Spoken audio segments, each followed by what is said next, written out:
먼저냐? 라는 제목으로 하나님 말씀 같이 나누겠습니다. 서울 시내에 오래 살면서도 못 가본 곳이 많죠.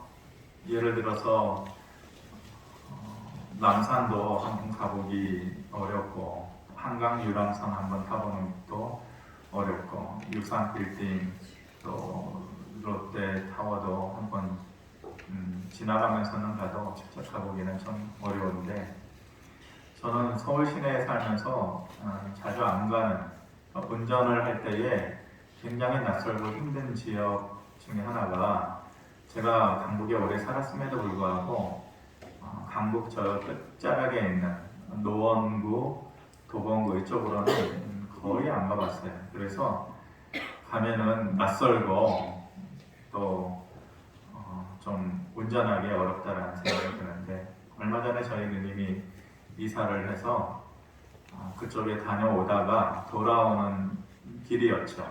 돌아오는 길에 수유를 지나서 미아 사거리역에 이제 오는데, 갑자기 옛날 기억이 딱 떠오르는 거예요. 그러면서 거리나 모양은 너무 많이 달라졌지만 한 30년 전이니까, 그래서 제가 옆에 탄 아내한테 여기에 미아 사거리에 아주 유명한 곳이 있다, 그러면서 이렇게 운전하면서 대충 쑥 둘러봤더니 찾기가 어려워요.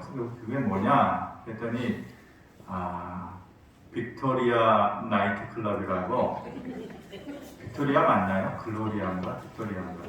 가보신 분들 빅토리아 맞죠? 그 굉장히 강북에서 굉장히 유명한 곳이라고 제가 알고 있어요. 그래서 내가 거기를 갔었기 때문에 여기가 그 유명한 데다 그랬더니 그런 데를 다 가봤냐고. 그래서 가봤지. 제가 대학교 때 과대표를 하는데, 여러분들 생각이 참 목사님이 갈 때 안 갈 때 다 가보셨네. 모르는 사람들은 이렇게 또 순간 생각하시겠죠. 대학 때 이제 일반대에서 과대표를 하니까 과 모임이나 숙제를 하면은 과대표의 역량에 그 유명한 나이트 클럽을 가느냐 못 가느냐. 그래서 제가 직접 모르잖아요. 그때만 해도 좀 순진했었고, 모르니까 이제 제가 과대표인 제가 안 알고 총무가 알아서 그 빅토리아 나이트 클럽을 과 전체가 가게 됐었죠. 그래서 이제 가게 됐었고, 가게 돼 보니 알게 되는 것도 있더라고요. 왜 나이트 클럽을 가면은 화장실 입구에 어떤 남자가 앉아 있는지, 거기서 나오는 길에 수건을 왜 주는지 아무도 모르시네요. 그 영화에도 나오잖아요. 영화에도 이병헌 씨가 화장실 입구에서 수건도 주고 향수도 뿌려주고. 그래서 저는 그게 그때 처음 알았어요. 여러분들 표정을 보니까 목사님 제발 설명 좀 해주세요. 그 이유가 뭐예요? 그러는 것 같은데, 설교의 본질하고 맞지 않아서 궁금하신 분은 끝나고 오시면은 차근차근히 제가 잘 설명을 해드리도록 하겠습니다. 어찌됐건 본 마음은 아니었지만은 그래도 경험을 하게 됐어요. 근데 모르는 사람이 들으면은 왜 그런 데를 가는 거야? 그렇게 생각을 하겠죠. 전에 읽은 글들 중에 생각나는 글 중에 하나가 뭐냐면은, 어떤 목사님, 젊은 목사님, 젊은이 사역을 하는 목사님이 날마다 나이트 클럽으로 출근을 한다, 그런 글이 있었어요.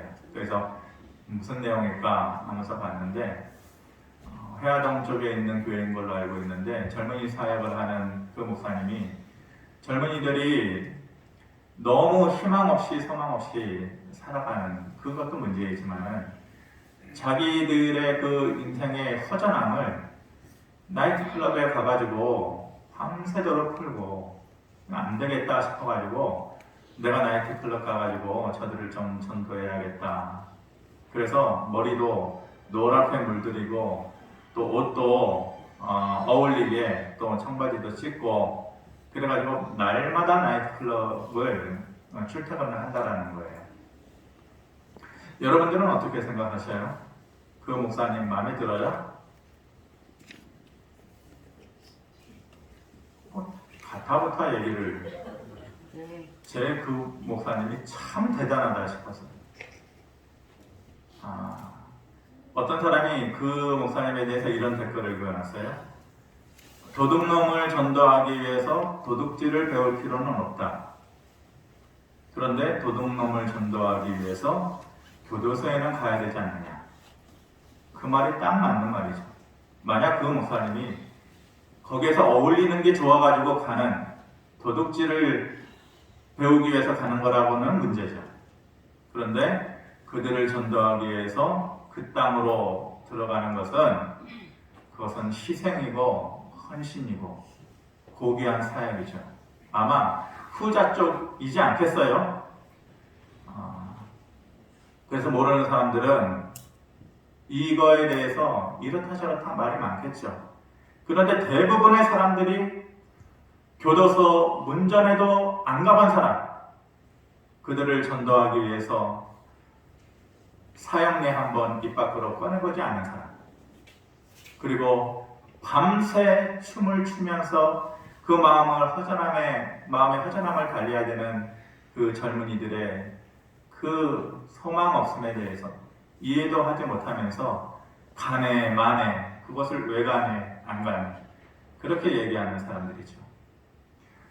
그렇게 친다면 예수님께서 벌써 법을 어기신 거예요. 왜냐? 모든 사람들이 사마리아 땅을 가기 싫어했어요. 마치 빅토리아 나이트클럽인 것처럼. 왜 거기를 가요?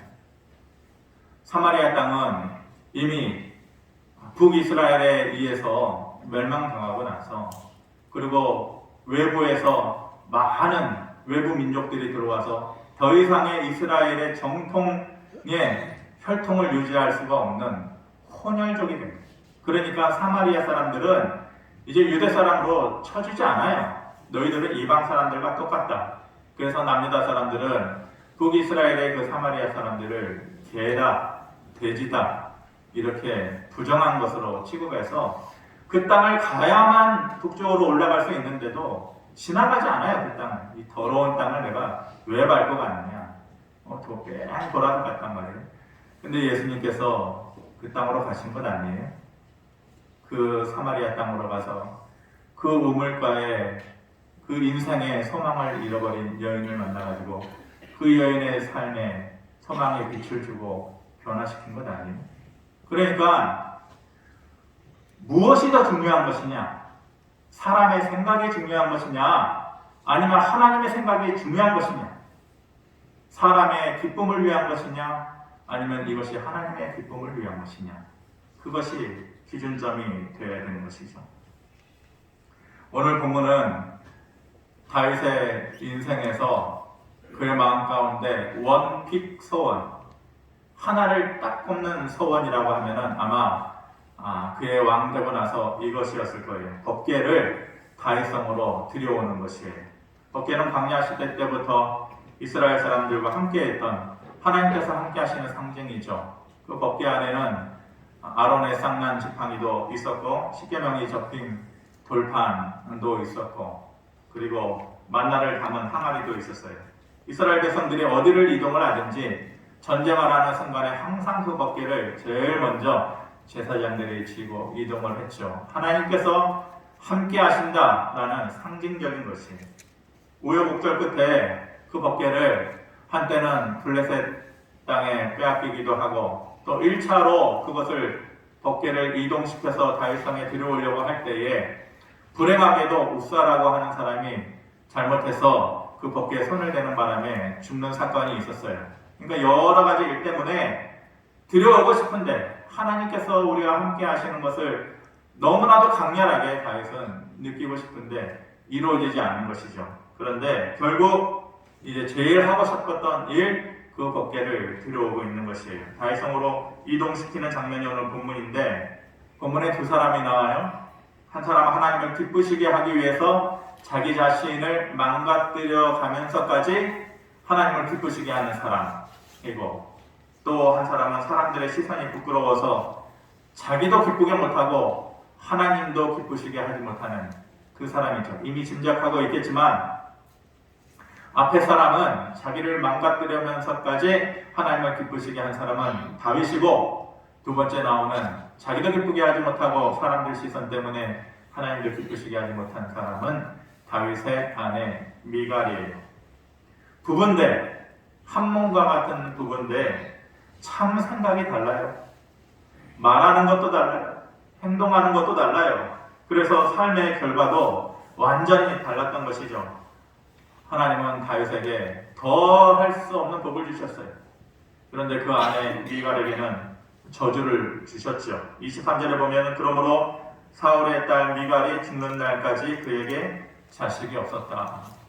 이 날의 이 사건 때문에 다윗은 하나님께 더 큰 복을 받고 아내였던 미갈은 저주를 받아서 사는 날 동안에 자식이 없는 불행 가운데 빠지게 된 것입니다.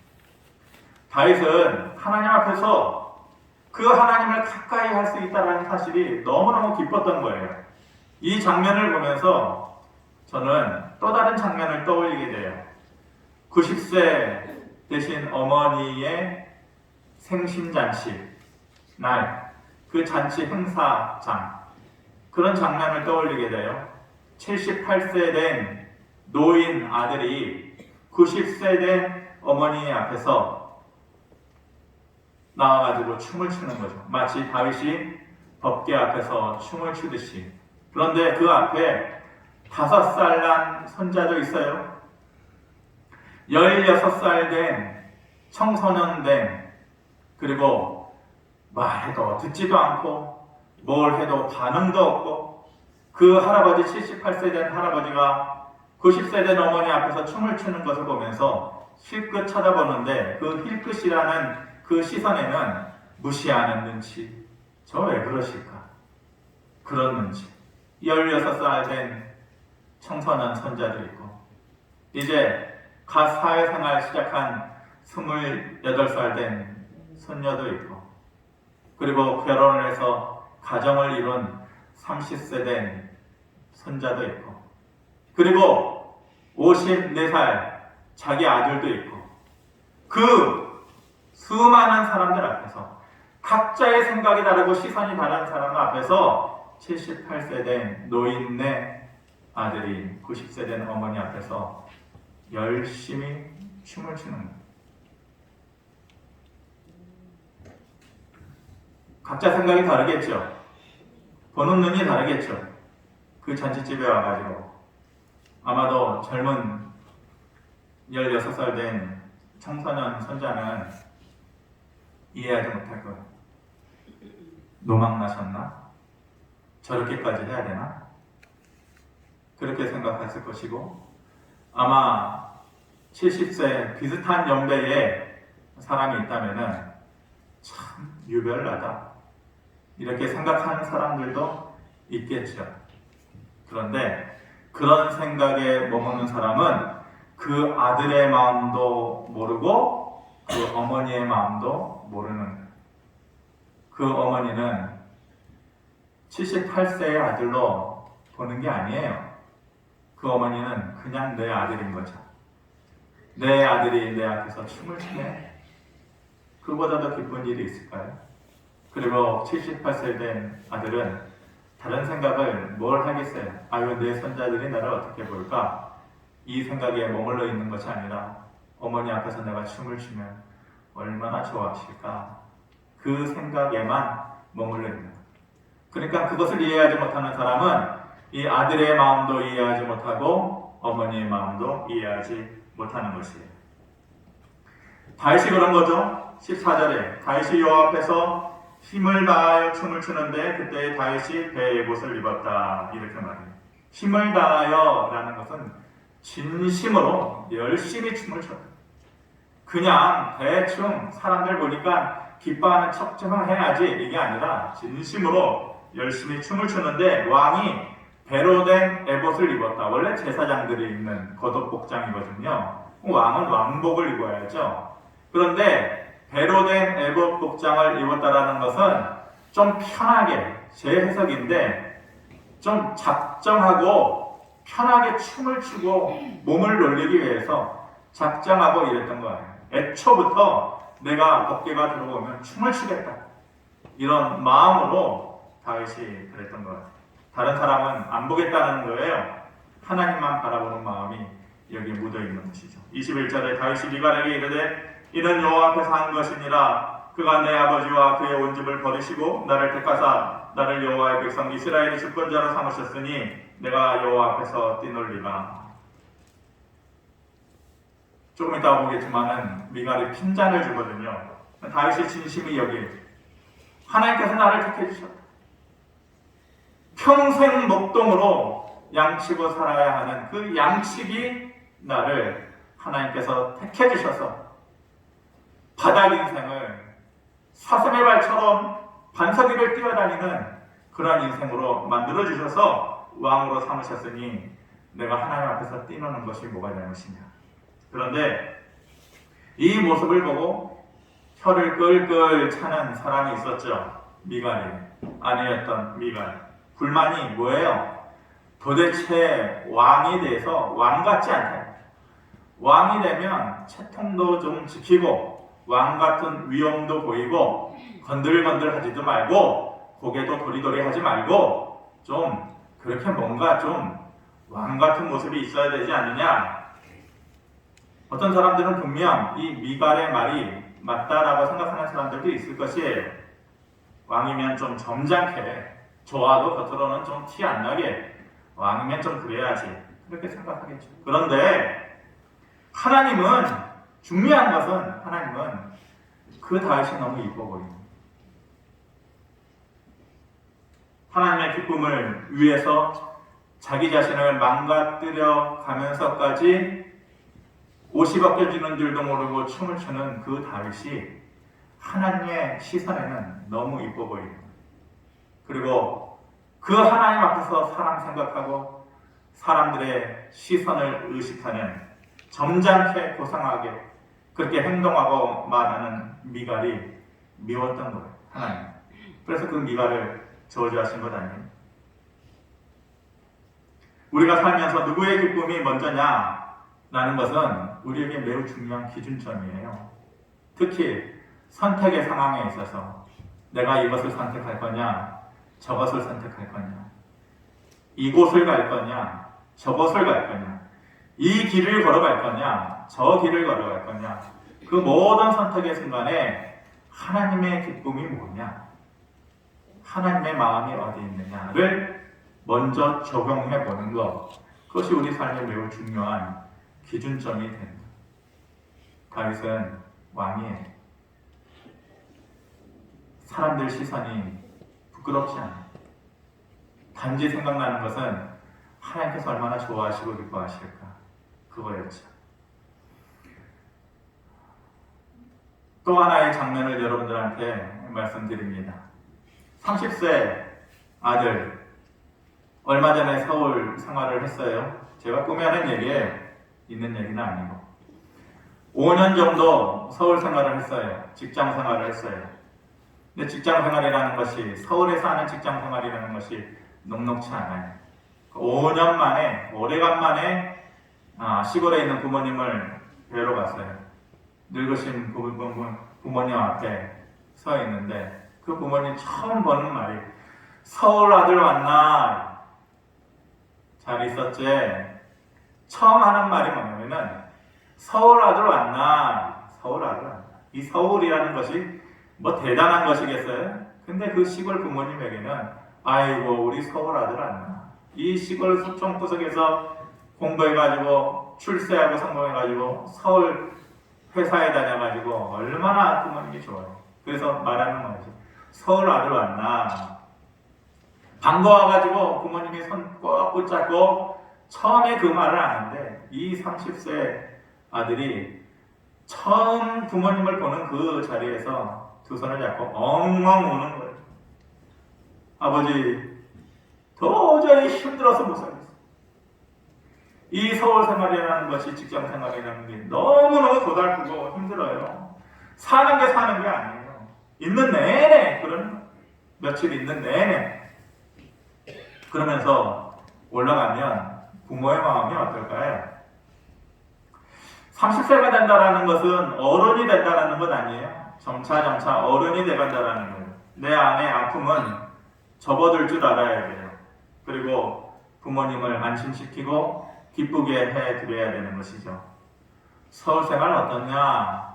많이 힘들지? 그렇게 물어보면 목끝까지 엉엉 울고 싶어도 다들 어려워요. 아버지, 요즘 다들 어려워요. 그래도 그나마 저는 괜찮아요.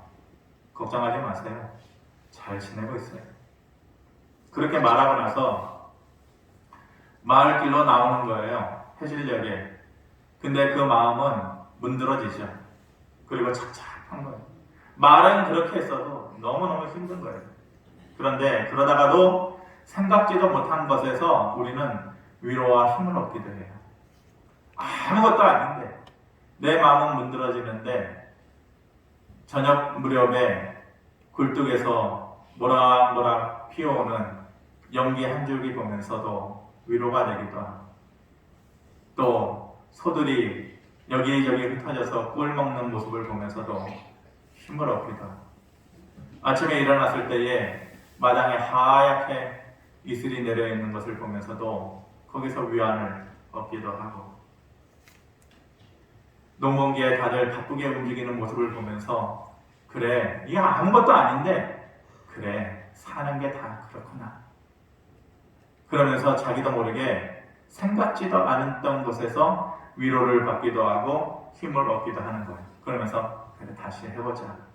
그러면서 다시 서울로 올라가는 것이죠. 울고 불고 하면 부모의 마음도 아프고 남는 게 없어요. 부모의 기쁨을 먼저 생각하는 것이 자식의 도리인 것이죠. 제가 왜 이 말씀을 드려야겠다라고 생각했냐면은 새벽 예배 때 제가 몇 분 안 계시는 곳에서 이 말씀을 드렸는데 아니다. 이거 분명히 공예배 때 모두에게 들려줘야겠다 싶어가지고 그때 생각했던 말씀이 사무엘상 15장 22절에 이렇게 얘기해요. 사무엘이 가로되 여호와께서 번제와 다른 제사를 그 목소리 순종하는 것을 좋아하신 같이 좋아하시겠나이까 순종이 제사보다 낫다. 이렇게 말은 이리저리 꼬아놔가지고 어렵지만은 다른 제사를 드리는 것이 그렇게 복잡하고 어렵게 드리는 것이 뭐 대수냐. 순종하는 마음을 가지고 하나님 앞에 있는 거 그 순종이 제사보다 훨씬 낫다. 이런 얘기인 것이죠. 우리가 요즘 새벽 때 레위기 말씀 보거든요. 하나님 앞에서 제사 드리는 거, 특별히 화목 제사 드리는 거 얼마나 복잡한가. 제사도 번제가 있고 소제가 있고 화목제가 있고 속제제가 있고 속건제가 있고 또 제사 드리는 방법에 있어서도 불로 태워서 드리는 화제가 있고 흔들어서 드리는 요제가 있고 높이 올려서 드리는 거제가 있고 포도주 같은 것을 쏟아붓는 전제도 있고 얼마나 복잡해요. 화목제사 하는 안에도 자원제도 있고 서원제도 있고 감사제도 있고 송아지를 드리고 순념서를 드리고 또 비둘기를 드리고 온갖 것을 드리는데 복잡해요. 매 아침마다 그것을 설명드리는데 아이고 이것을 다 알아듣겠나 새벽에. 하나님께서 각가지의 모양으로 그 제사 드리는 그 다양함과 화려함 앞에서 하나님께서 야 됐다 그거 원하지 않고 순종하는 마음이 제사보다 낫다. 그 각가지의 다양함과 화려함 때문에 내가 기쁠 줄 아느냐? 전혀 그렇지 않아. 내 마음을 기쁘게 하는 것은 그 자리에서 너가 순종하는 마음, 내 말에 귀를 기울이고 순종하는 마음이 훨씬 더 낫다는 무엇이 하나님의 마음을 더 기쁘시게 하는지 그것을 잘 알아야 돼. 여러분 오늘 여기 왜 왔어요? 주일 되니까 왔겠죠? 예배 드리면서 혹시 목사님께서 나한테 도전 주시는 도전이 되는 말씀을 주실까? 아니면 위로가 되는 말씀을 주실까? 아마 그런 기대를 가지고 나오셨을 수도 있겠죠. 하나님께서 은혜 주실까? 아니면 예배드리는 가운데 문제 해결이 될까? 아마 이런 생각을 가지고 나오신 분들도 있을 것이고. 근데 제 눈에는 여러분들이 너덜너덜하게 보여요. 목사님이 우리를 무시하냐? 그게 아니고 광야에서 살다가 온 여러분들의 모습이 제 눈에는 늘 너덜너덜하게 보여요.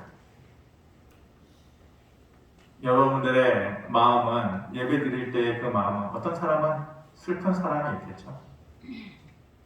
어떤 사람은 답답한 마음을 가지고 앉아있을 것이고 어떤 사람은 화가 나는 일 때문에 도저히 마음을 진정치 못하고 예배드리는 사람도 있을 것이고 예배드리는 도중에도 걱정되는 것들 그리고 불안한 것들 그런 마음 가운데에 사로잡혀서 예배드리는 사람들이 분명히 있을 것이에요.